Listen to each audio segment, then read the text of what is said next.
Diyan na pa sila Mari. Hmm. Mari. Sino? Mari. Sino Mari? Mari dahil Luisa, nandiyan na.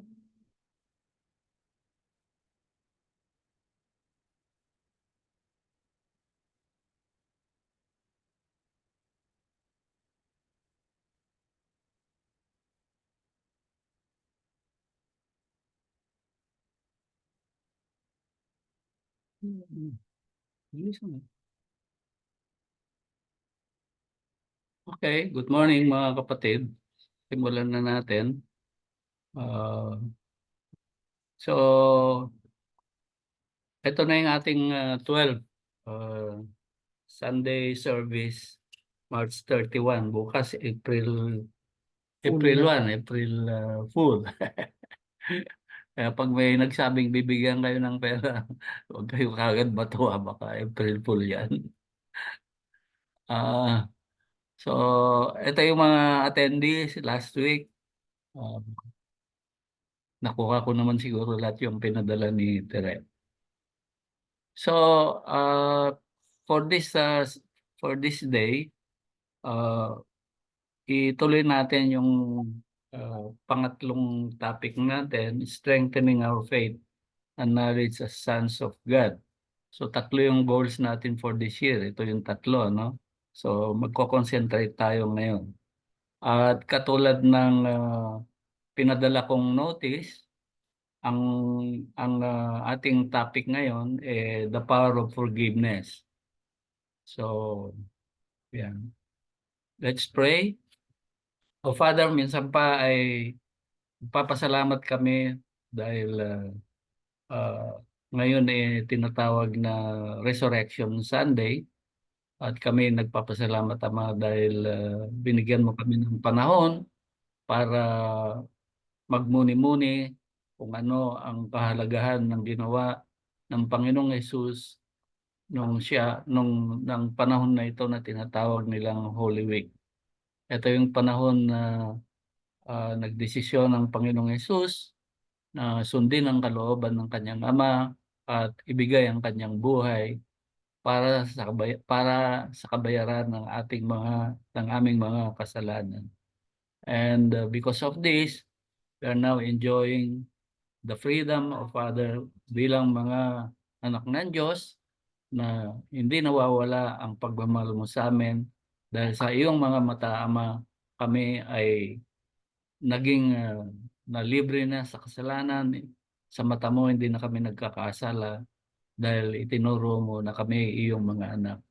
And Father, we thank you for the whole week na tinustusan mong muli ang aming mga pangangailangan, mga pagkain, pera, at mga basic needs of Father na tunay nga na iginawad mo sa bawat isa sa amin at sa aming mga pamilya. Tunay nga matapat ka sa iyong salita na bilang mga anak ay hindi mo kami pinapabayaan o iniiwan man lang. And Father, we thank you for the days of Father na alam namin, sinamahan mo kami sa pagtahak sa ibabaw ng daigdig na ito at alam namin ang lahat ng naging desisyon namin, Ama, ay may approval mo, Father, dahil ang lahat ng gagawin namin sa daigdig na ito ay itinakda mo na bago pa kami isilang. And today, O Father, we pray for the guidance of the Holy Spirit na sana maintindihan namin ang mensahe sa araw na ito at pakinabangan namin, Ama, upang tumibay ang aming paniniwala na kami nga ay iyong mga anak at kami ay inihanda mo sa muling pagbabalik ng aming Panginoong Jesucristo. Sa iyo, Ama, ibinabalik namin ang lahat ng papuri, pasasalamat. Ito po ang aming dalangin sa pangalan ni Jesus. Amen. Amen. So, topic natin, forgiveness. Ano nga ba ang ibig sabihin ng forgiveness o pagpapatawad? So, ito yung mahabang nakuha ko ito sa akin eh. So, ang ah, ang pagpapatawad daw intentional and voluntary process. Anong ibig sabihin nun? Pinakay talaga at kusang loob na proseso by which, sabi, yung mga taong sa pakiramdam daw nila na na gawan sila ng masama, wrong, na biktima o na na na hurt, ano nga bang na hurt sa Tagalog? Nasaktan, ano? At ito daw proseso na pinapalitan yung mga nararamdaman na yan at mga attitude regarding yung offender ah, sa sa taong nakagawa sa kanila ng masama. And then sabi niya, ma-overcome daw, ma-overcome yung impact ng offense, yung ma-overcome yung ah, sakit na nararamdaman ng ginawa sa inyo, ano? At maalis, ano, yung negative emotions, yung resentment, at yung desire natin kung minsan ah, na gumanti, yung vengeance na sinasabi. 'Di ba pag nasaktan tayo, kapag hindi natin nakilalang Panginoon, away kaagad, 'di ba? An eye for an eye, ang sabi nga nila. So, proseso daw ito, yung forgiveness. At ito ay dapat daw na matutunan natin kung inaasahan natin na maghahari sa kalangitan. Ito yung mga, ewan ko kung synonym ba ang tawag dito, ma'am? Mga pardon, absolution, exoneration, yan. So, equivalent word daw yan ng forgiveness. So, dito makikita nyo yung pardon, ano? Yan yung mga common, no? Clemency, mercy. Kaya lagi kong sinasabi, God is merciful, di ba? Pero at the same time, just. Ayan. So, ang tao ba kailangan ng kapatawaran? No? Kung kailangan niya, mula saan ba dapat siyang ah, mula saan ba siya nangangailangan ng kapatawaran, 'di ba? Sa punto de vista kasi ng tao, madaling maintindihan ito, 'di ba? So, ah, kailangan ng kapatawaran sa mga nakagawa sa atin ng masama. Pero merong isang level 'yun yung kapatawaran mula sa Diyos. Hmm. At dito laging nagtatalo napaghahalo natin kung minsan yung forgiveness sa tao at yung forgiveness ng Diyos sa atin, 'di ba? So, sana makita natin ang difference niyan ngayon. So, ang tao kailangan niya ng kapatawaran, yun nga sabi kanina, sa mga taong he had wrong. Kunyari nakagawa tayo ng masama, may nabiktima tayo o nasaktan para ah, ah, hindi hindi magkaroon ng resentment yung tao o yun nga gagantihan, 'di ba? Ang tao ba kailangan ng forgiveness mula sa Diyos? Sa tingin ninyo? Hmm. If so, ano ba ang nagawa ng tao to deserve God's resentment or desire for punishment, vengeance? Hmm. Kanina yung tao nagkakaroon ng resentment at vengeance. So ang Diyos ba mayroong ganitong feeling din? At kung meron man, kailangan bang humingi ng tao ng forgiveness? O may kakayanan ba siya humingi ng forgiveness? Ayan, nakapasok na Sino? si Recalin. Ibig sabihin na-loadan na siya. Hmm. On the other hand, ano bang ibig sabihin ng kasalanan? Kasi yung forgiveness, maiintindihan natin kung ano nga ba yung nagawang kasalanan. Sabi dito, ang kasalanan, transgression against divine law o yung mga batas ng mga Diyos.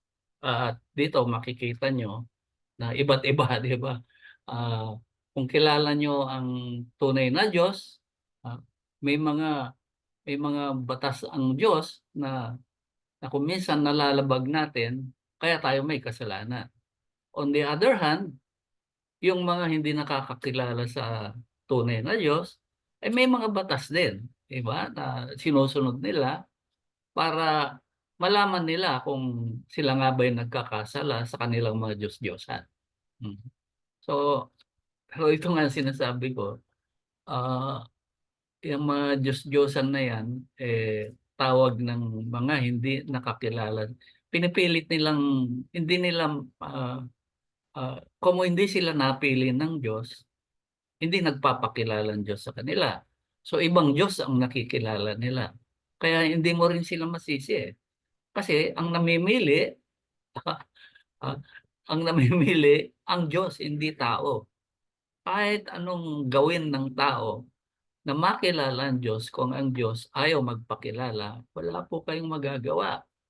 At ito nga yung sinasabi ko rin na bago pa kayo isilang, may kalalagyan na kayo, di ba? Kapag nakilala nyo ang Diyos, papunta kayo sa langit. Kapag hindi, papunta kayo sa lake of fire. At nakafix na lahat yan. Ibig sabihin, may mga tao na talagang itinilaga para sa lake of fire at sa langit. Kaya tayo, sabi ko nga, mapalad ang Pilipino dahil nakilala natin ang tunay na Diyos. Kung hindi, iba ang paniniwala nyo kay Buddha, iba, lalo na sa India, sabi nila, kung gaano kadami ang populasyon, yun din ang dami ng Diyos-Diyosan nila. Diba? So yun, nakakatakot yun. Pero yun nga, wala naman silang magawa. Kasi nga, yun ang ibinigay ng Diyos sa kanila na kanilang sambahin. Diba? Hindi natin malaman kung mababa ang pagpapakilala ng Diyos sa kanila. Kaya hindi nila alam, di ba? Kung minsan may mga relasyon din tayo sa kapwa natin na nakikita nila tayo pero hindi nila alam ang pangalan natin, di ba? Oh, ganun din yan. So, ito rin ang synonym ng sin, ano? Wrong, wrongdoing, transgression. Itong transgression, lagi nating nakikita yan sa Biblia, no? Crime, offense, yan, offense, nababasa din natin yan. Hmm. So, bawat kultura daw o tao ay may interpretasyon kung ano ang ibig sabihin ng kasalanan. Ha? Kaya sabi ko dito, dahan-dahan tayo sa pagtuturo sa ating mga anak. Kasi sinasabi ko ang bata pwede lang turuan hanggang sa edad ng yung growing age and accountability from 10 to 19. Pagdating ng 20, halos wala na kayong may turo diyan. Kaya kung anong nakikita sa magulang, yun ang gagayahin ng bata. Kung ang mga ginagawa nyo, sinasabi nyo hindi kasalanan, yun ang matututunan ng mga bata. Kaya napaka-importante po ng papel ng mga magulang. On the other hand, sabi ko nga, walang mali na magulang na ibinibigay ang Diyos. Itinalaga ng Diyos ang ating mga magulang. At kaya tayo nilagay dyan, ayan din ang level na pwedeng ipakilala ng Diyos ang kanyang sarili. Papalag tayo kasi tinuruan tayo ng maayos ng ating mga magulang. Yung ating mga Joseph ng ating buhay at saka Mary. Yan. Kaya kung ang magulang hindi kilala ang Diyos, yung mga actions niya kung minsan na masama sa ibang tao, ay matututunan din ng mga bata na gawin. Kaya paglaki nila, kung tarantado ang tatay, malamang tarantado din yung bata, di ba? So, depende din kung gaano ba kalalim ang pagpapakilala na ginawa ng Diyos sa atin. Ano, sinaipit. So, yan. So, uh, grasya din kung minsan eh. Ano? Kung minsan, BJ, kung minsan, uh, uh, yung mga aksyon nga natin dito sa daigdig, although sa mata ng ating Ama ay lahat mabuti, depende sa level o posisyon natin na itinilaga ng Diyos sa kanyang kaharian. Kaya hindi tayo pare-parehas, eh. Iba-iba din na ang interpretasyon natin kung ano ang tama at mali. At yun, kaakibat o kalibel ng grasya na ibinigay ng Diyos sa bawat isa sa atin at kung ano ang posisyon na inilaan sa atin. Kaya kahit ano pa man yan, magpasalamat tayo sa Diyos. At hindi natin kailangang husgahan ang ibang tao dahil may kanya-kanya silang relasyon sa Diyos at baka iba ang posisyon o level na mana o posisyon sa kalangitan ang inihanda ng Diyos sa kanila. Amen ba? Malinaw ba? So, while sins are generally considered actions, anong ibig sabihin nito? Yung kasalanan kung minsan binabase lang sa mga nagawa na natin, na aksyon.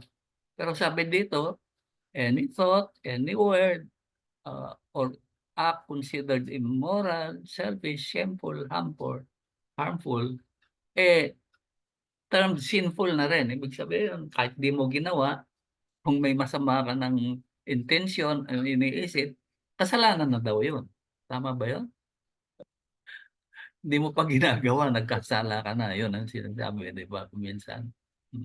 Isipin mo pa lang, kasalanan na. Yan yung mga usual na naririnig natin, di ba? So, how can we be forgiven for our sins? Yung mga kasalanan na na-commit natin against God. Hmm. Eh, ang mahirap dito, ano nga ba ang nagawa natin na kasalanan laban sa Diyos? Karamihan yan sasabihin, may 10 Commandments of God, di ba? Pero inuulit ko nga, yung 10 Commandments, listahan yun ng mga kasalanan at kaakibat na kabayaran. Kung gusto mong pumasok sa templo ng Jerusalem. Ba't ka lalapit sa templo? Para makaniig mo ang Diyos kasi sinasabi nila, ang Diyos nakatira sa templo. Amen? So, kung wala ka namang balak na makanig ang Diyos na yan, hindi mo kailangan o wala kang balak makanig ang Diyos na yan or wala kang balak na pumasok sa templo, hindi mo kailangan magbigay ng alay para malinis ang mga kasalanan mo. For example, sabi, kapag may kasalanan kang ganito, ang hayop na dapat mong ialay ay, ewan ko kung gaano kabigat yan, baka, kambing. Kaya sinasabi ko, ang Panginoong Yesus nung ipinanganak, mahirap. Bakit? Kasi nung pumunta si Maria sa templo para maglinis, ano ang inalay niya? Kalapati. Which is the cheapest, pinakamurang hayop na pwede mong ialay sa Diyos. So, yun nga. So, ngayon sa kapanahonan natin, ano ba yung mga kasalanan? Hindi nga yun nga yung pag-aalay kung gusto mong makanig ang Diyos. Kasi hindi ka lapit sa Diyos o sa templo kung may kasalanan ka, no? Pero kung hindi ka nga papasok doon, okay ka na kasi citizens of heaven ka naman na eh. Di ba? So yung sinasabi ko na bago pa kayo pinanganak, tagalangit na kayo. Bakit? Kasi ipinanganak kayo sa Pilipinas. Ang Pilipinas kumikilala sa Diyos. Ngayon, kung gusto nyong makanig ang Diyos, mapunta sa presensya ng Diyos, kailangan may paglilinis. Di ba? Yes, hindi daw sila makapasok sila Maricel. Bakit? Ito daw ang lumalabas sa kanila. Ha? Ulitin nila. Baka mali yung ipadala mo uli yung one.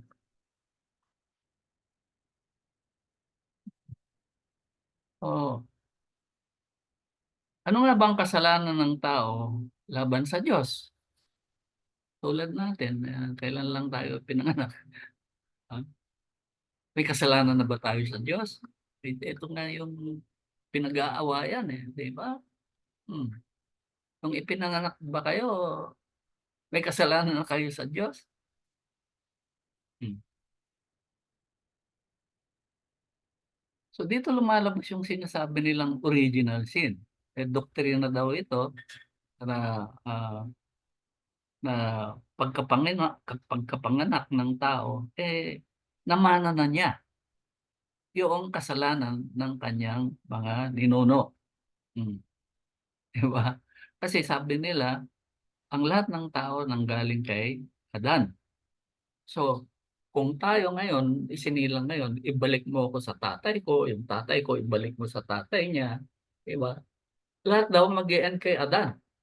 Di ba? So, kung nagkasala yung original na tao, si Adan, lahat ng supling nun ay nagkasala. Tama ba? Hmm. Pero ako, ibang tingin ko dito Nung nagkasala si Adan, ano ang naging parusa niya? Inalis siya sa presensya ng Diyos. Napahiwalay. Kaya lahat ng supling, nung inihiwalay siya, inilabas siya sa Garden of Eden. Oh. So, wala na siya sa Garden, pero nasa Eden pa rin siya. Wala lang sa Garden. Pero napahiwalay siya sa presensya ng Diyos. So, lahat ng naging anak ni Adan, nasa labas ng Garden. Diba? So, namana niya ang sitwasyon namana ng lahat ng anak ni Adan, ang sitwasyon ng kanilang tatay, which is nasa labas sila ng Garden of Eden. Para makapiling nilang muli ang Diyos, kailangan makabalik sila sa Garden of Eden. At ito nga yung kinikwento ko sa inyo na pinilit na ginawa ni Abel. Anong ginawa ni Abel? Nag-alay siya ng hayop. Nagkatay siya, nag-alay siya ng hayop. Tapos yung amoy noon, yung puso, ang Diyos nasa Garden of Eden. Sabi ng Biblia, ano ang ginagawa noon? Bakit pagkabango-bango nung ginagawa niya? Kaya ang Diyos na nasa Garden of Eden, lumabas. Pinuntahan si Abel. So, ang akin sana, kung hindi pinatay si Abel, inanyayahan muli ng Diyos ang tao na bumalik sa hardin. Bakit? Kasi nag-alay si Abel. Nakukuha niyo. Kaso pinatay Di ba? Nung pinatay ni Cain si Abel, anong kasalanan ni Cain? Wala pa namang batas noon law. Wala namang thou shall not kill noon. Di ba? Sabi ni Abel, ani Cain, am I my brother's keeper?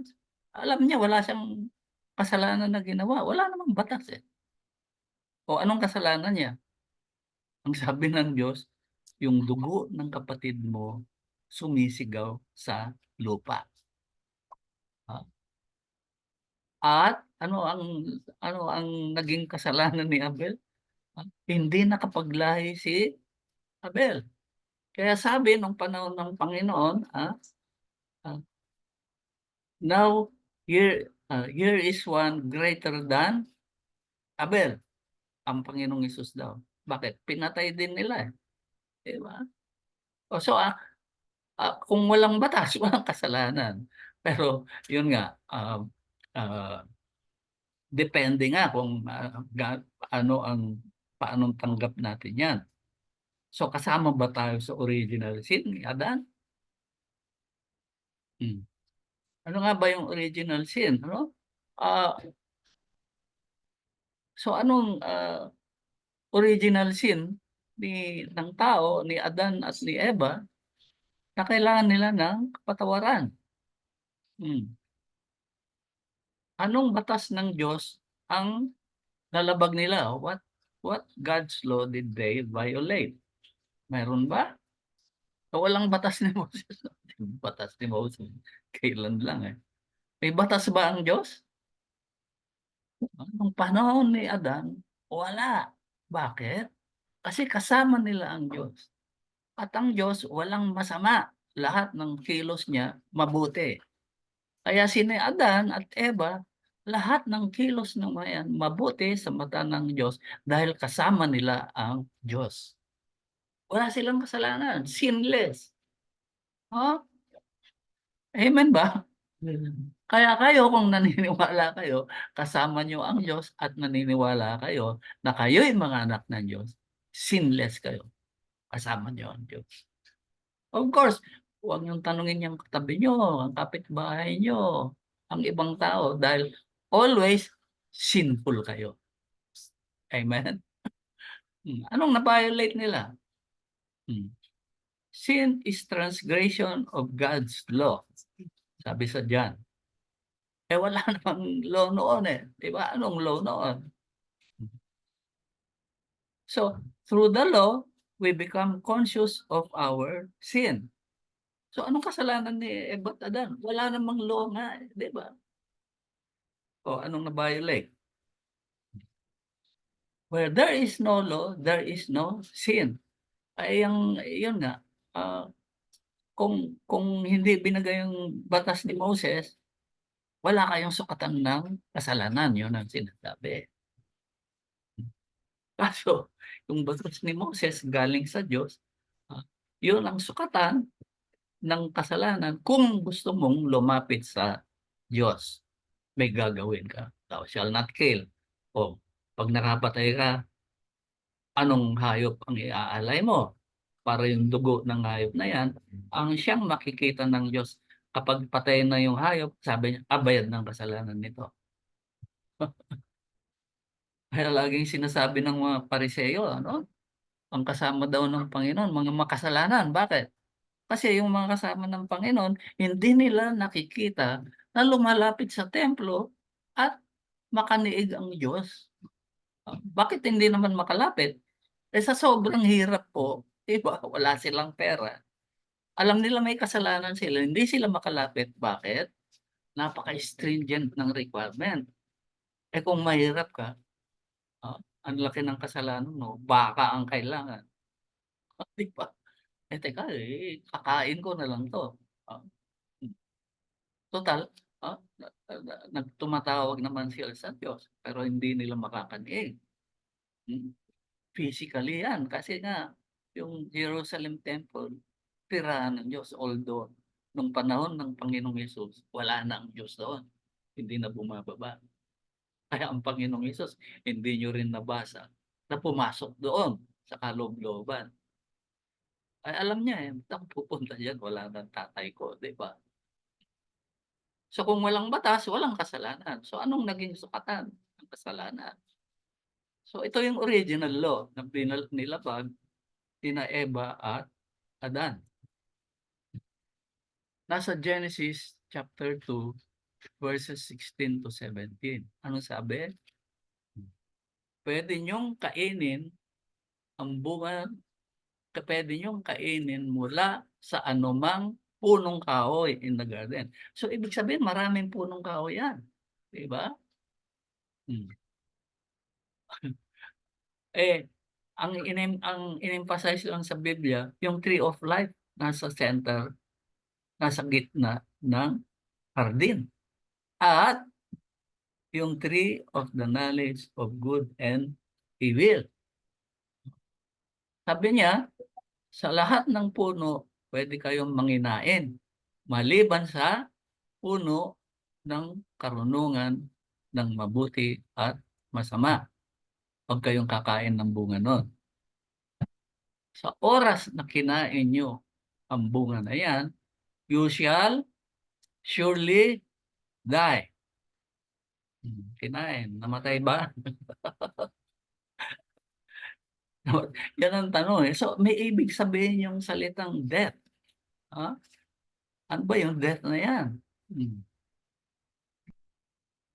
Actually, tinukso sila ng demonyo nga para magkasala. Anong sabi ng demonyo? Alam ng Diyos na sa araw na kayo ay kumain sa puno na yan, mabubuksan ang inyong mga mata. And you will be like God. Magiging katulad kayo ng Diyos, knowing good and evil. Kasi tree of the knowledge of good and evil. So anong sinasabi ng demonyo?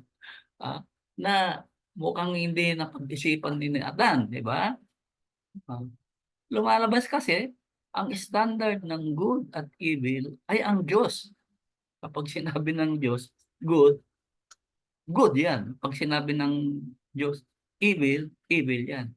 Pero yun nga, kung makasama ng Diyos, sina Adan at Eva, lahat ng ginagawa ng dalawang yan, good. Nung sinabi ng ahas na ito, mabubuksan ng inyong mga mata, malalaman nyo kung ano ang good and evil. Siguro sabi ni Adan, oo nga, no, teka, ano nga ba yung evil? Wala nga siyang alam na evil kasi kasama niya ang Diyos at ang Diyos lahat good. Di ba? So, sabi niya, ano nga kaya yun? Ano ba yung evil? Di ba? Kaya sabi niya, on the other hand, hindi niya kinain yung tree of life. Bakit? Yung bunga, bakit? Kasi may buhay na siya. Anong ibig sabihin? Kasama na niya ang Diyos. Ah, Kasi life is with God. Eternal life. Teka, ba't ako kakain yan? Meron na akong buhay. Di ba? Kasama ko na ang Diyos. Hmm. Kaya hindi sila maengganyo na kumain ng tree of life. Kasi siguro na-discover nila na kapag kumain sila, kailangan mamatay sila sa sarili. Di ba? Mahirap yun. Kaya sabi nila, kasama ko ng Diyos eh. Hindi ko na kailangan yan. Di ba? Kaya sabi na, ano kaya yung evil? Hindi natin alam yan ah. So kumain sila. Hmm. Masama ba? Actually, naisip din ni Adan kasi ang purpose ng Diyos kung bakit siya na-create, ano, Genesis. Let us make man in our image according to our likeness and let them rule over all the earth. Hmm. Anong sabi ng demonyo? You shall be like God. At sabi ni Adan siguro, di ba yun ang purpose ng Diyos? Para maging katulad ko siya. Hindi ko alam yung evil eh. Di ba?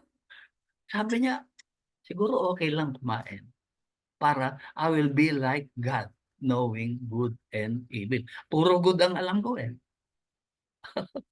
Nakuha niyo sana. Ito, kuwan ko lang ito. Natutunan ko lang through the years, ano, na revelation ng Panginoon sa akin. Hindi ako nagbasa ng kung ano-ano. Ah, hmm. Nung nagkasala sila, ano sabi ng Diyos? Behold, the man has become like one of us, knowing good and evil. And now, naging katulad daw sila ng Diyos. Anong ibig sabihin nun? Ah, They made themselves equal with God. Yun ang sakdal din sa Panginoon noon. He claims to be the Son of God, making himself equal with God. Actually, bakit hindi nagreklamo ang Panginoon nung sinakdal siyang gano'n? Kasi sa totoo lang, from 10 years old hanggang 30 years old, ipinantay ng Panginoong Hesus ang kanyang sarili sa Diyos. Ginawa niya ang lahat ng kanyang gusto. At alam niya, hindi magagalit ang kanyang ama dahil kilala na niya ang kanyang ama mula 12 years old. Kaso, lahat ng desisyon niya, hiwalay sa Diyos. That's why he became equal with God. Galit bang Diyos sa kanya? Hindi, pinabayaan niya. Kasi equal nga niya, anak niya yan eh. Ang problema lang yung ngayon sinasabi ko, kung namatay ang Panginoon, sasabihin ni San Pedro sa lahat, pangalan, eh teka, wala kang ginawa sa daigdig ah. Ba't ka papasok dito? Bakit? Eh ipinantay, wala siyang ginawa para sa kanyang ama. Lahat ng ginawa niya, pansarili. Hmm.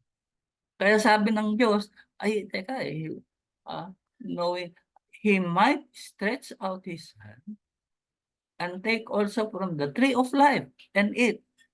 Ah, So, kapantay mo na ang Diyos, ay hindi mo na pwedeng kainin yung tree of life. Ah, Bakit? Wala ka ng buhay eh. Nung kinain niya ang bunga ng punong kahoy ng mabuti at masama, in effect, namatay siya. Kasi sabi, anong ibig sabihin ng namatay? Napahiwalay. Kaya hindi siya namatay physically, pero inihiwalay siya physically. Inilabas mula sa hardin ng Eden, papunta sa labas, pero nasa Eden pa rin siya. So ano yung death? Separation from God. Itinuturo ko palagi sa inyo. Ah, ang death, separation from the presence of God. Ano sabi sa Romans? For all have sinned and come short of the glory of God. Anong ibig sabihin nun? Nung nagkasala sina Eva at Adan, nawala yung glory na dala-dala nila na galing sa Diyos. Kasi katulad ni Moses, ang tagal niya sa Mount Sinai, di ba? Nakapiling niya ang Diyos. Nung bumaba siya, nagniningning po siya. Dala niya ang glory of God. Kaya sabi ng mga Israelita, pwede ba Moses, takpan mo ang iyong muka kasi nasisilaw kami sa iyo. Ito naman si Eva at Adan, nung nagkasala, parang ilaw yan. Parang na-switch off. Wala na yung glory na dala-dala nila. And from that point, from then, lahat ng mga anak, siyempre, lahat ng anak ni Eva at Adan, walang liwanag. Tapos, inilabas sila, namatay. And they come short of the glory of God.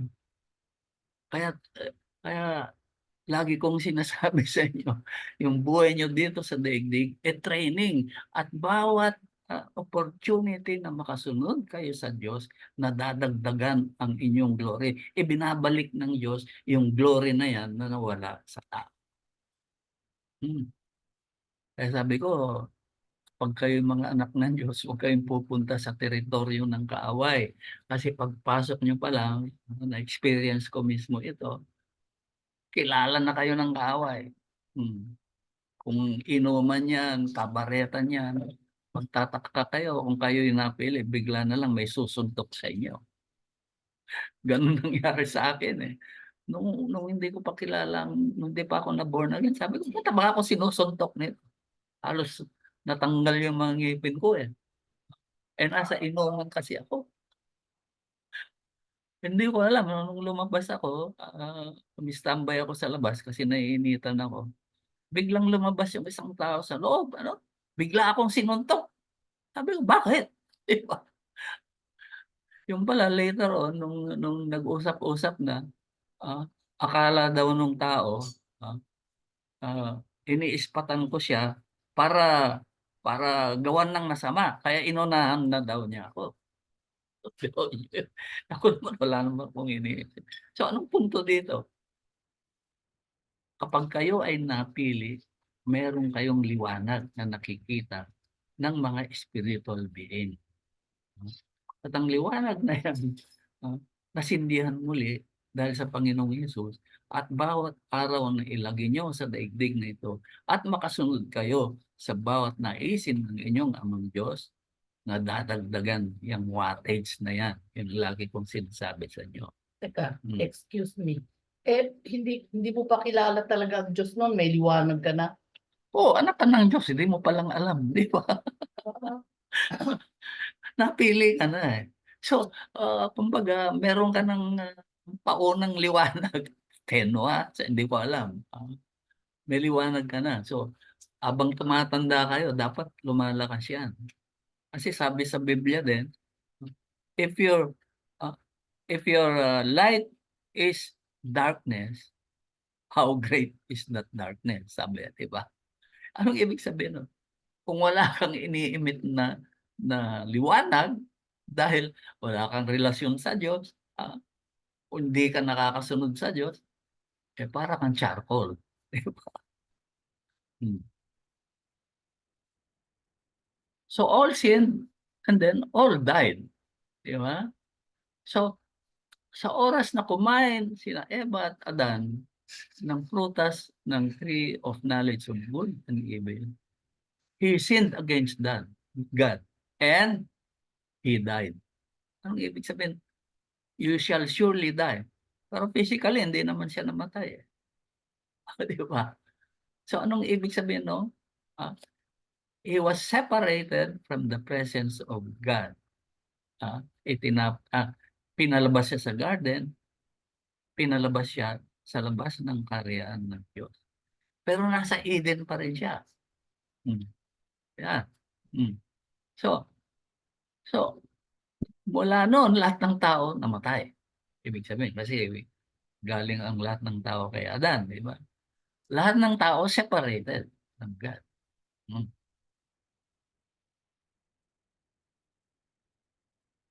Sabi sa Romans, for the wages of sin is death. Nagkasala si Adan. Ano ang kabayaran? Kamatayan. Ano yung kamatayan? Napahiwalay sa Diyos. Yan. So,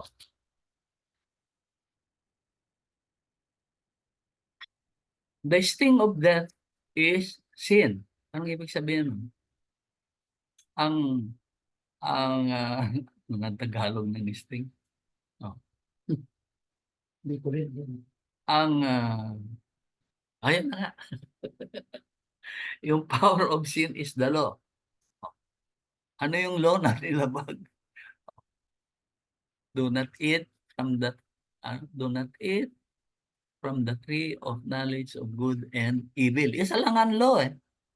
Pumalpak pa.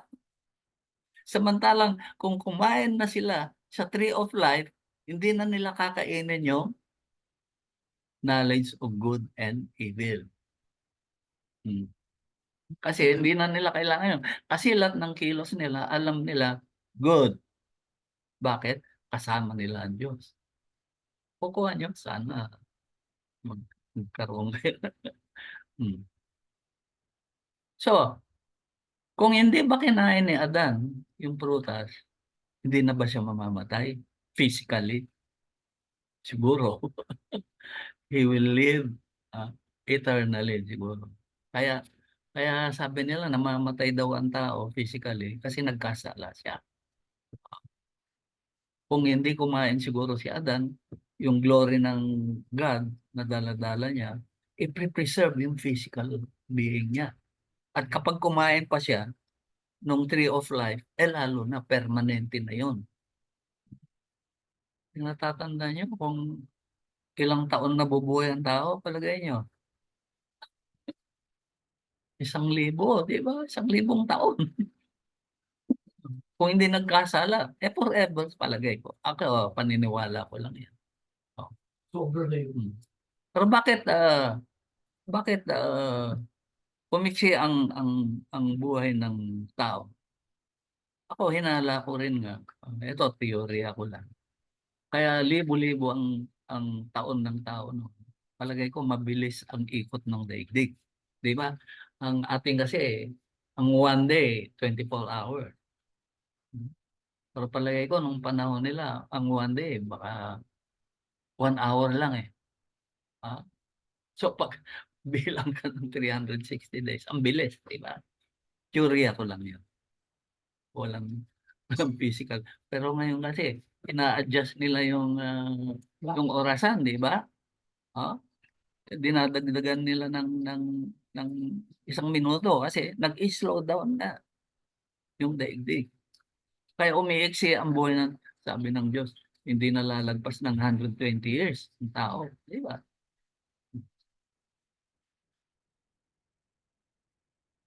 Romans, therefore, kung paano pumasok ang kasalanan sa pamamagitan ng isang tao at kamatayan sa pamamagitan ng kasalanan, and in this way, death came to all people. Lahat ang kamatayan daw ay dumating sa lahat ng tao because all sin.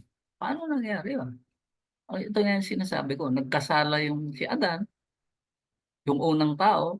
So lahat ng supling, lahat ng nanggaling kay Adan ay nagkasala.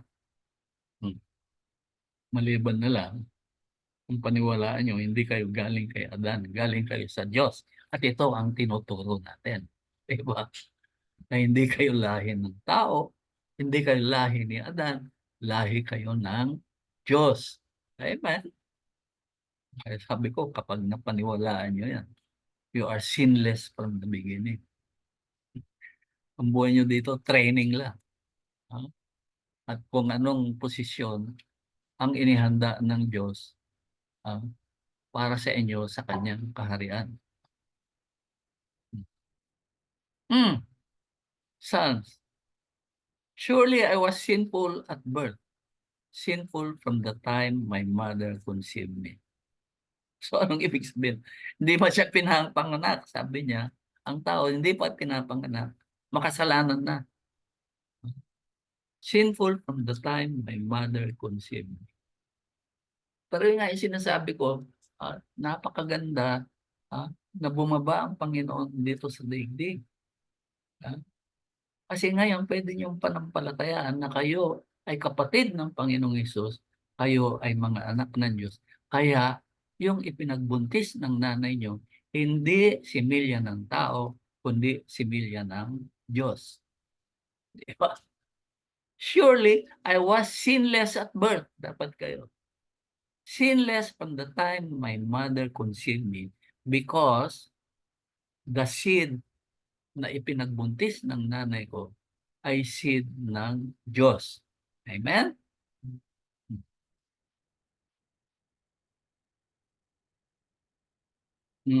Nevertheless, death reigned, namayani daw ang kamatayan mula sa panahon ni Adan hanggang sa panahon ni Moses.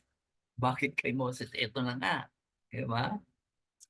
Pati na daw yung mga hindi nagkasala by breaking a command as did Adam, who was a pattern of the one to come.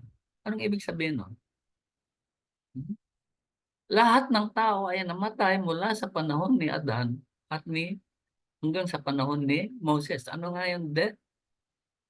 Lahat ng tao hiwalay sa Diyos mula nung panahon ni Adan hanggang sa panahon ni Moses. Ano bang ginawa ni Moses? Yun nga, ibinigay yung 10 Commandments.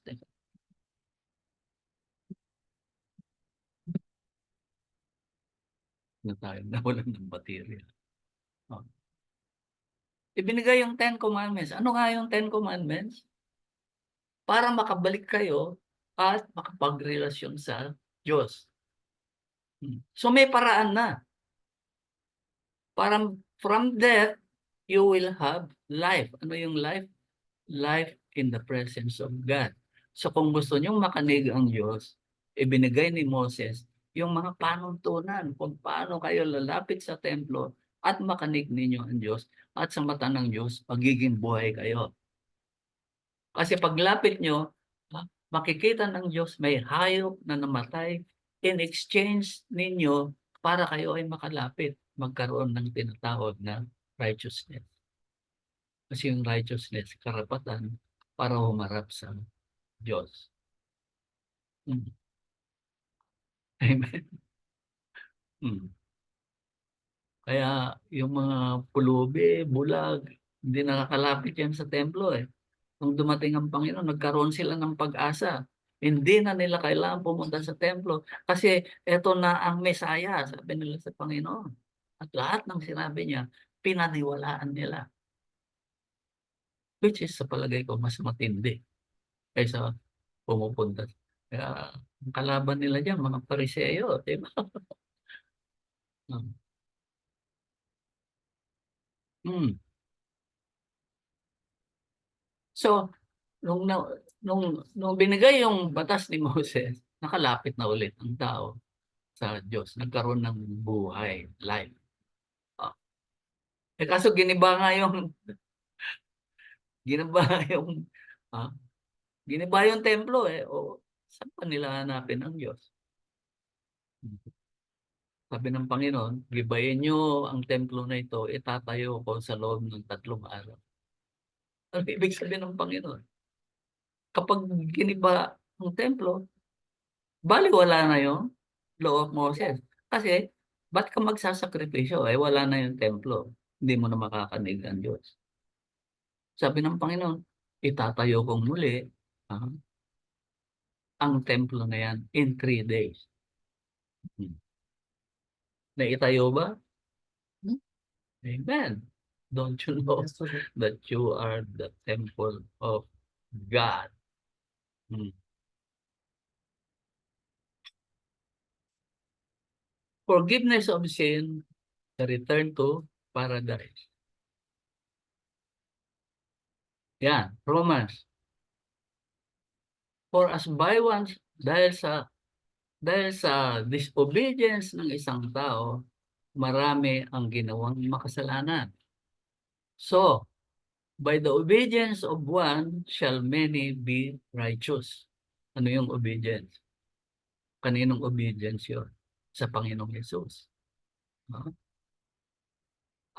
ano yung sinasabing naging dahilan para tayo ay maging righteous? Hmm. Yung pagbibigay ng buhay ng Panginoon para sa atin. He died for our sin. Hmm. Sabi nga eh, he learned obedience. Di ba? Even to the point of death. Anong ibig sabihin nun? Sumunod daw siya hanggang sa punto ng kanyang kamatayan. Anong ibig sabihin nun? Ang Panginoon kasi, Diyos siya eh. Sabi niya, walang pwedeng kumuha ng aking buhay dahil ito ay bibigay ko ng kusa. Ha? No one can take away my life unless I give it up. Ibig sabihin nun, pag gusto niya, pwede siyang mabuhay sa daigdig forever. Di sana ngayon pumupunta tayo sa Israel, ano? Para, uy, may Jesus doon, ay pumupunta na tayo. Yan yung pilgrimage naman ng mga kapatid nating Muslim, pumupunta sa Saudi, di ba? Sa Mecca. Kasi doon yun si Muhammad. Hmm. Di ba? So, yun. Ah, nag-obey daw ang Panginoon even to the point of that. Ang ibig sabihin nun, nung pinahihirapan ng Panginoon, total, pwede na niyang ibigay yung kanyang buhay. Ito yung lagi kong sinasabi sa Facebook, ano? Pag hirap na kayo, o sige, magpapakamatay na lang ako, ibibigay ko ng buhay. Ba't ko pa dadaanan lahat yan? Pwede ko namang ibigay ang buhay ko, di ba? Sabi ng Diyos, huwag mong ibibigay ang buhay mo hanggang di ko sinasabi. Di ba? Hmm. Kaya, so, tiniis lahat ng Panginoon kasi pwede na siyang magpakamatay, kumbaga, di ba? Tiniis ng Panginoon, bakit? Kasi sinabi ng kanya, huwag mong ibibigay ang buhay mo hanggang di ko sinasabi. Kailangan pagdaanan mo lahat yan. So, he made many righteous. So, yung righteous, katuwiran yan, karapatan para humarap sa Diyos. Anong ginagawa dati? Mag-aalay ng hayop, ibububo ang dugo, at kapag na tapos sinusunog at naamoy na ng Diyos, pwede ka nang lumapit. Katulad nung ginawa ni Abel, di ba? Nag-alay siya. Hindi niya kailangan pumunta sa Diyos. Ang Diyos na amoy ang samyo ng inalay ni Abel, sa hardin ng Eden, lumabas siya. Siya yung naging cure. Aba, first time may nag-alay, di ba? Hmm. So, kapag naamoy na ng Diyos, yung hayop na sinusunog, sabi niya, yung kung ano man ang kasalanan na dala-dala mo, burado na. Sige, pwede ka nang umarap sa akin. Righteousness. Pero yun nga, paulit-ulit yun. Pwede bang ah, wala na yung pag-aalay at lumapit na lang ang Diyos? Yun ang ginawa ng Panginoon. Hmm. Nung pinanganak ang Panginoon, sinabi kay Joseph, actually ito eh, She, Mary, shall bring forth a son, and thou shalt call his name Jesus. Kasi ang amang nagbibigay ng pangalan. Diba? Bakit daw Jesus? For he shall save his people from their sins. Ililigtas niya ang kanyang mga kababayan sa kanilang mga kasalanan. Hmm. Hindi lahat. His people lang. Diba?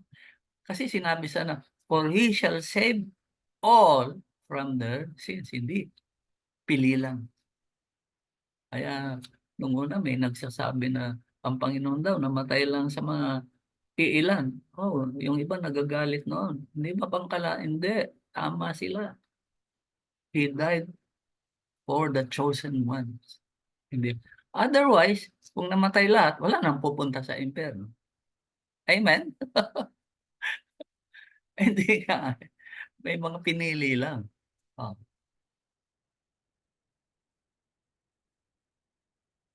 First Timothy, Christ Jesus came into the world to save sinners. Hmm. Ayan. Para iligtas yung mga makasalanan. Oh, ano ibig sabihin nun? Yung mga makasalanan na hindi makalapit sa templo dahil walang pera. Mm. Amen.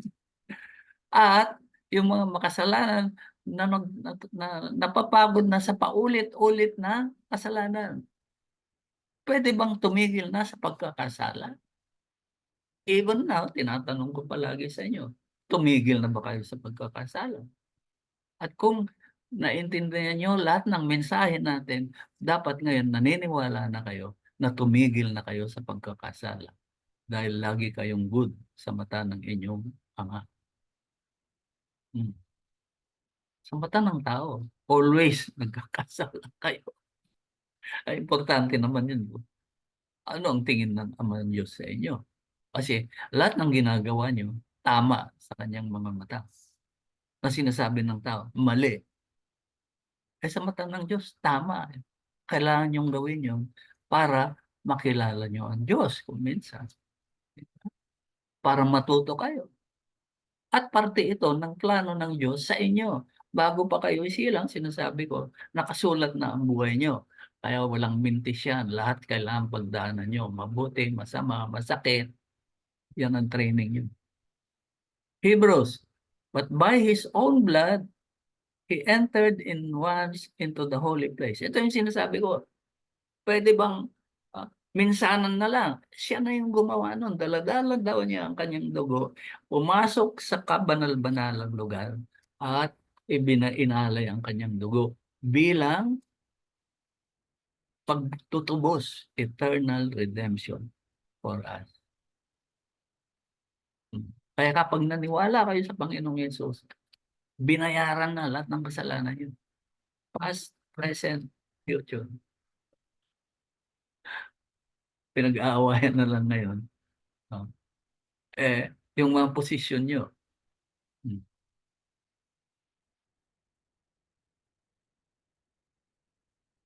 Return to paradise, sabi ko nga. Return to the Garden of Eden. Ito na yung sinasabi ko sa inyo. Without the shedding of blood, there is no forgiveness of sins. Kaya bumaba ang Panginoon to save sin. To save His people from sin. Hmm. Only through the blood of Jesus can my sins be washed away. Ephesians chapter 1, verse 7.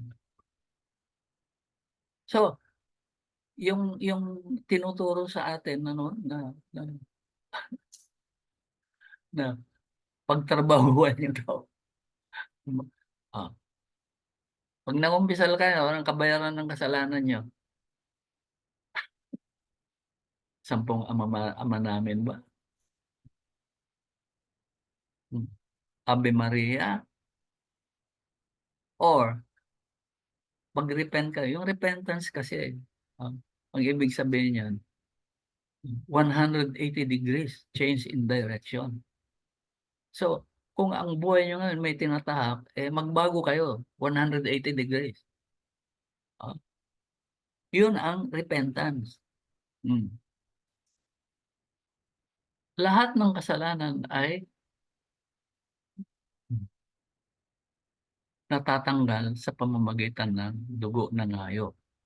Ang Panginoon, once and for all, inalay niya ang kanyang dugo sa kabanal-banalan ng lugar ng templo. And Jesus, our sin sacrifice, anong ibig sabihin ng sin sacrifice? So, ito yung hayop, kunyari, na inaalay natin para tayo makalapit sa Diyos. Kaya tawag sin sacrifice. Kaya once and for all daw, pumasok siya para bayaran ang ating mga kasalanan. Also suffered death outside the city walls. Ang ibig sabihin lang. To make us holy by His own blood. Kumbaga, ito yung ito yung pag sinabing death outside the city walls, itinakwil ka dahil makasalanan ka.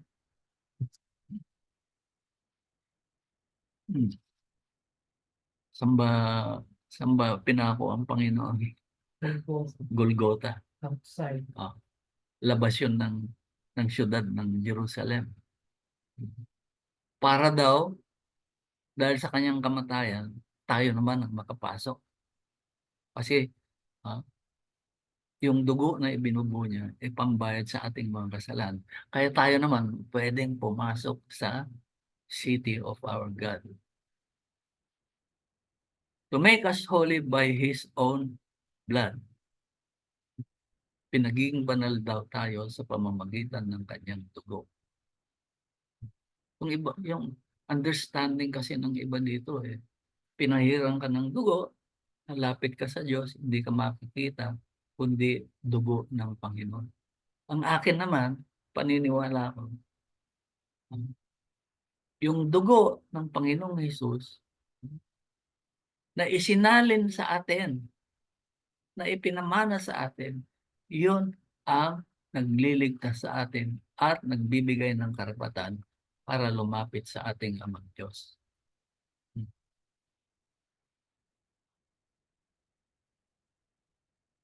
Ito, lagi nating napapakinggan dito. For God so loved the world that He gave His only begotten Son, na kung sino man ang maniwala sa Kanya should not perish but have everlasting life. Ano yung everlasting life? Yan ay buhay na kasama ang Diyos. Should not perish. Anong ibig sabihin ng perish? Hindi masisira.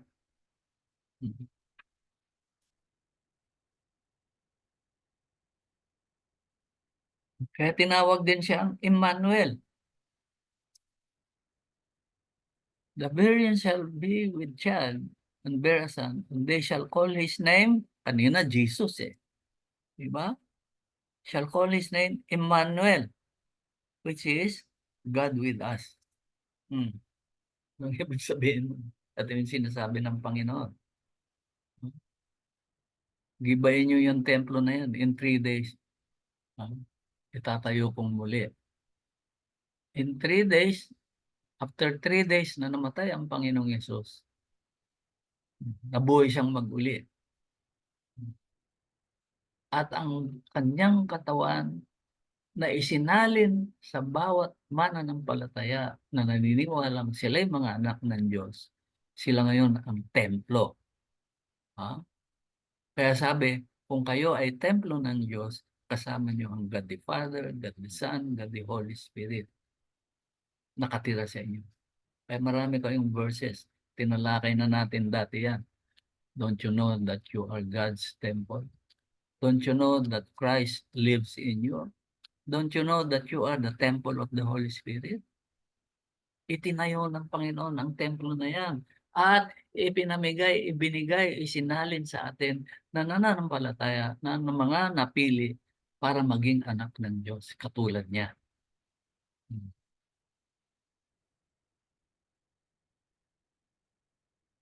Jesus paid for our sins to bring us back in the presence of God. Parang kwan ito eh. Parang yung, di ba may dalawang magnanakaw na kasabay ng Panginoon na nakapako. Sabi nung isa eh, Lord, sabi niya, huwag mo kong kalimutan. Ano? Hmm.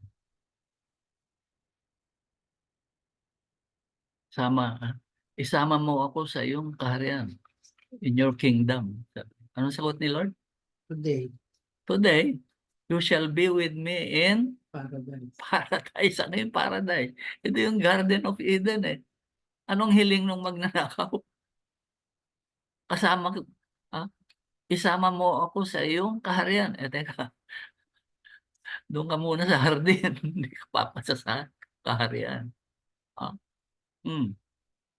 At karamihan ng mga Kristiyano, hindi nila alam. Ibinalik lang sila sa hardin at kailangan muli nilang kumain ng tree of life, which is the Lord Christ Jesus. Kaya sabi nila, accept mo si Lord. Di ba? Actually, hindi mo naman i-accept yun kung hindi ka napili. Di ba? Baliktad. Ha? I-accept ka ni Lord dapat.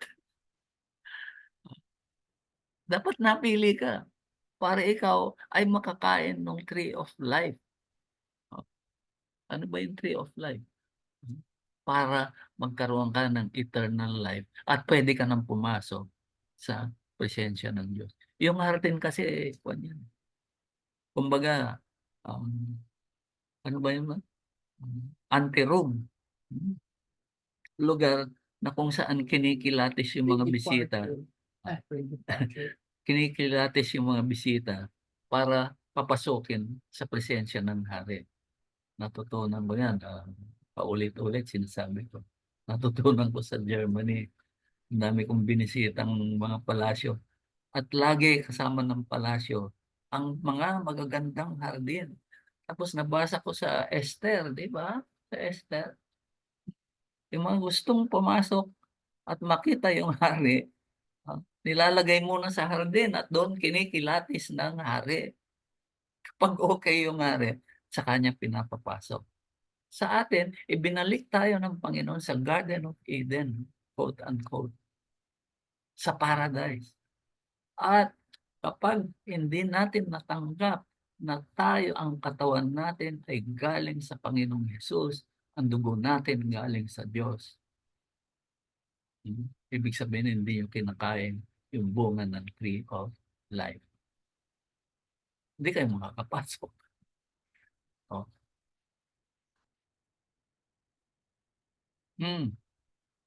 Ito, favorite na nilalagay sa mga lapida. Hindi natin naintindihan, di ba?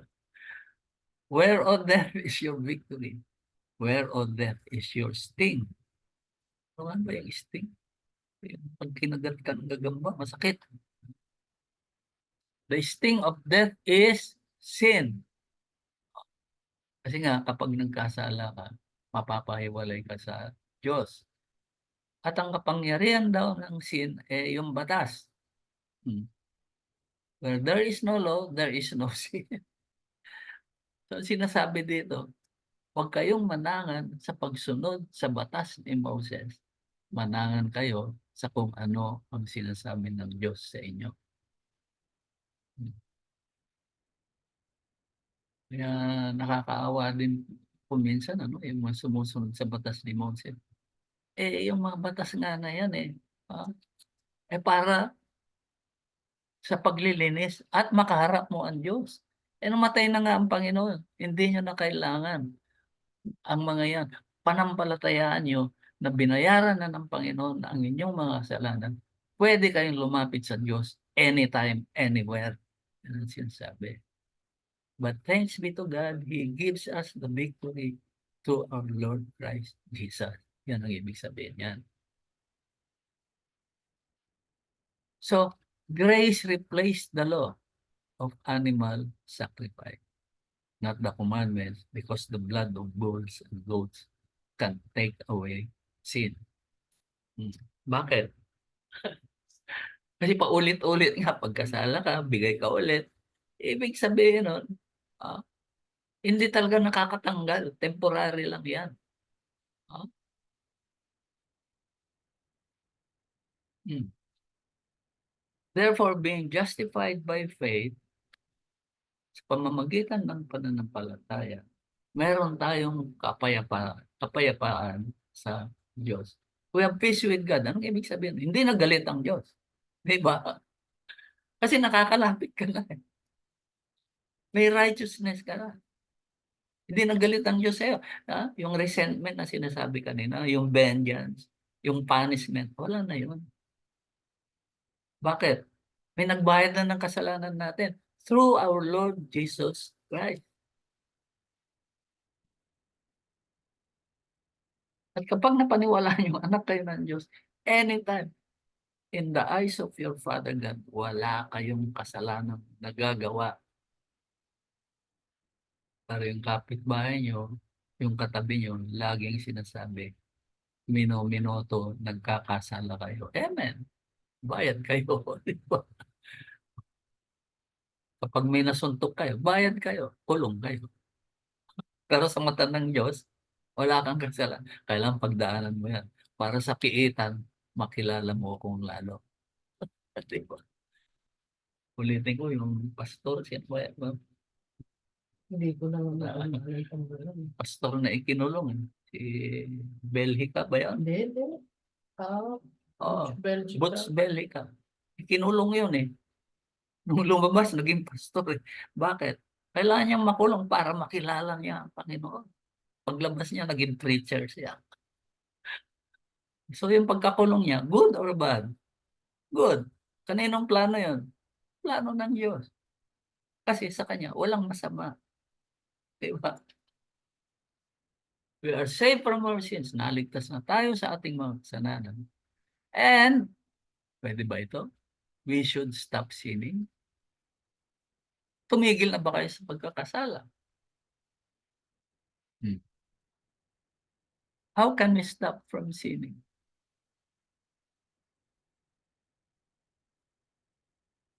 Believe that you are Jesus' brother. Kapatid niyo ang Panginoon.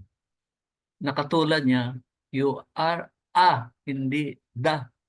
You are a son of the living God. You are a Christ, hindi the Christ.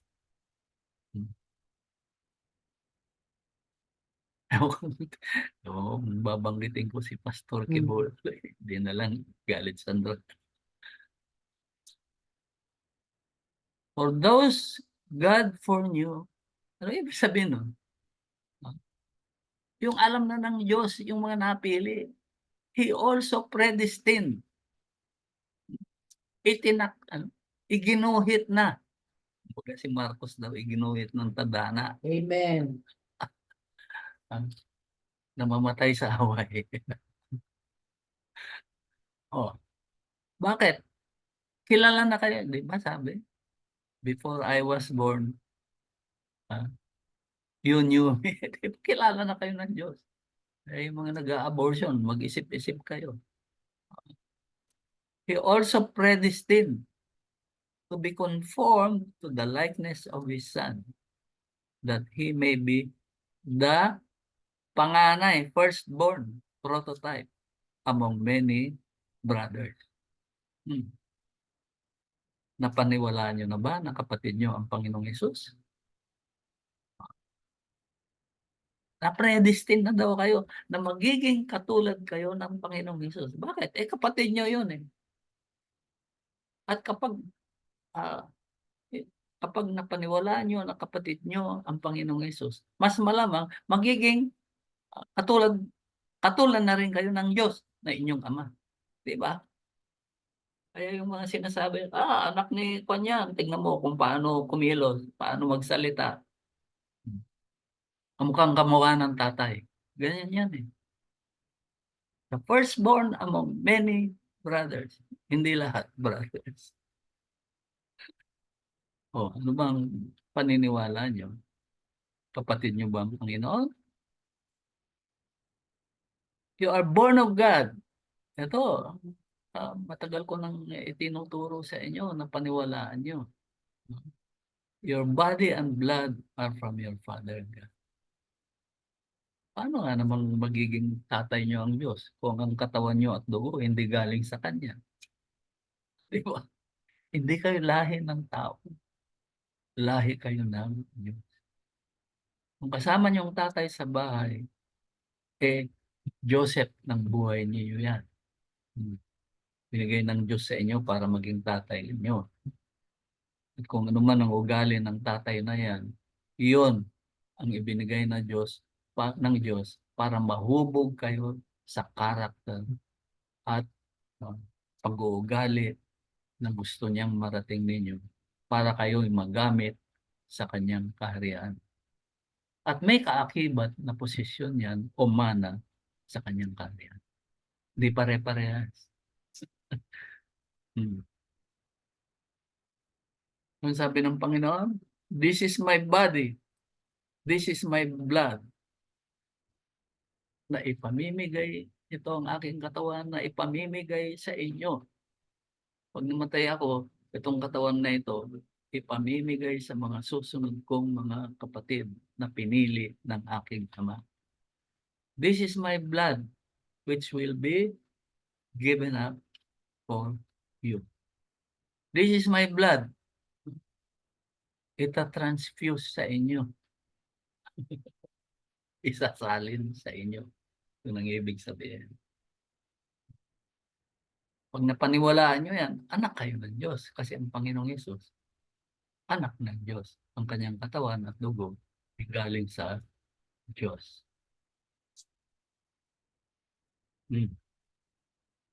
Wala daw aakyat sa langit kung hindi yung mga galing sa langit. Amen? Kung kayo yung mga anak ng Diyos, galing kayo sa langit. Saan kayo babalik? Wala namang anak ng Diyos na itinatapon sa kung saan-saan. Babalik kayo sa langit, sa presensya ng inyong Ama. Kung anong mamanahin nyo, titignan ng tatay nyo. Hindi pantay-pantay ang obedience nyo, pantay-pantay ang mana nyo. Pero may mga anak kasi na suwail. O di mas kokonti ang mana. Pero may mana. Anak pa rin. Diba? Mas suil ba? Pareho sa sutil? Pwede. Soil kasi lumalabag. Yung sutil, di ba? Hindi ko alam. Yung mga anak ng Diyos, tumigil na sa pagkakasala. Anak ba kayo ng Diyos? Sa mata ng inyong Ama, tumigil na kayo sa pagkakasala. Sa mata ng katabi nyo, ng tao, ng kapitbahay nyo, ng best friend nyo, tuloy pa rin ang pagkakasala nyo. Kaya namatay ang Panginoon para tumigil na kayo sa pagkakasala. Yun ang pinakaubod ng ating ministry, that you believe that you are sons of God. Nako, mali yata ito. Kung tayo mga anak, then tagapagmana. If we share in His sufferings in order that we may also share in His glory. So, ang Panginoong Yesus nagdaan sa maraming pagsubok. Katulad ng mga pagsubok na pinagdadaanan natin. Mali yata ang sequence nito. The Son is the radiance of God's glory and the exact representation. So kung kayo'y naniniwala na kayo ay mga anak ng Diyos, then katulad ng Panginoon, i-represent nyo katulad kayo ng Diyos na may radiance of glory. Yung sinasabi ko kanina na liwanag. Dapat yung liwanag na dala-dala nyo pagkatapos ng buhay ninyo ay katulad ng Panginoong Hesus at katulad ng Diyos. Kaya nga si Adan at si Eva hindi nila alam na hubad sila kasi natatakpan sila ng glory ng Diyos. Kaya kung anong glory ng Diyos, yun din ang glory ni Adan at Eva. Eh nung nagkasala, na-switch off yung liwanag, nakita nila, oops, hubad pala tayo. Eh mula't mula naman hubad na sila eh. Hindi lang nila makita kasi ang kanilang mga mata nakafocus sa Diyos at di nila nakikita yung physical side ng kanilang humanity. Eh nung nagkasala, 'di ba sabi nung demonyo, your eyes will be open. Eh hindi mo naman kailangan ng mata, 'di ba? Eh nung nabuksan, nawala yung glory ng Diyos, nakita niya, oops, hubad tayo. Kaya nagtago eh. Nung nagtago, hinahanap sila ng Diyos kasi sabi ng Biblia, narinig daw nila ang Diyos for the first time, naglalakad sa gitna ng hardin. Eh dati hindi nila naririnig ang Diyos. Bakit? Kasama nila palagi eh. Eh ngayon, ang Diyos nasa labas nila, hindi nila kasama. Kaya tinakpan nila ang kanilang mga sarili ng dahon, di ba? Sabi ng Diyos, oh, nasaan kayo? Nandito kami, hindi kami makalabas kasi hubad kami. Sino nagsabing hubad kayo? Eh dati naman kayong hubad, di ba? O yun, ibig sabihin nun, ah, kapag ang tingin ninyo ay hubad kayo, wala kayong katwiran, hindi kayo makalapit sa Diyos. Yung righteousness. Hubad kayo eh. Ano ang ginawa ng Diyos? Pumatay siya ng hayop. Ako naniniwala ang pinatay na hayop sa Garden of Eden ay ang Panginoong Hesus, the Lamb of God. Pauna-unahang pinatay para magkaroon ng katwiran si Eva at Adan.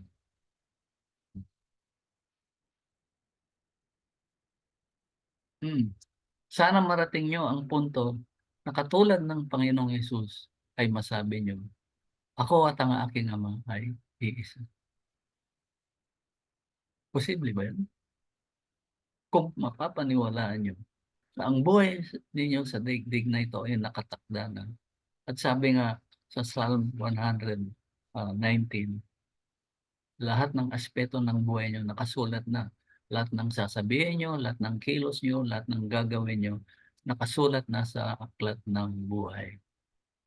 So, lahat ng aspeto ng buhay nyo, lahat ng gagawin nyo sa daigdig na ito ay galing sa inyong Ama.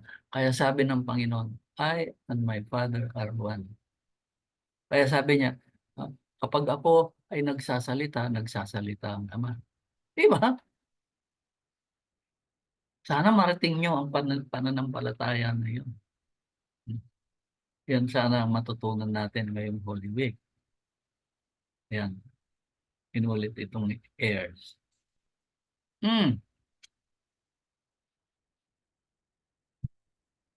Ay, ano ba yan? Balik natin.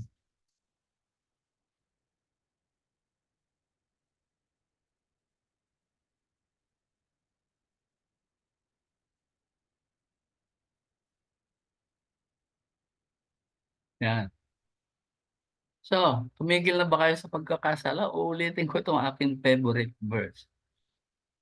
Ang sino man ay ipinanganak o nagmula sa Diyos does not commit sin. Ano ibig sabihin sa Tagalog? Hindi nakakagawa ng kasalanan. Bakit? Kasi ang similya niya ay galing sa Diyos. At ang similya na yan remains in Him. And hindi siya pwedeng magkasala. He cannot sin. Bakit? Because he is from God. Born of God. 1 John 3:9. So, pinatawad na ba ang kasalanan niyo? Amen. Paano? Sa pamamagitan ng Panginoong Hesus na nagbigay ng kanyang buhay. Yun sana ang leksyon o um, message na nakuha natin during the Holy Week. Tuloy natin. Next week. Yan.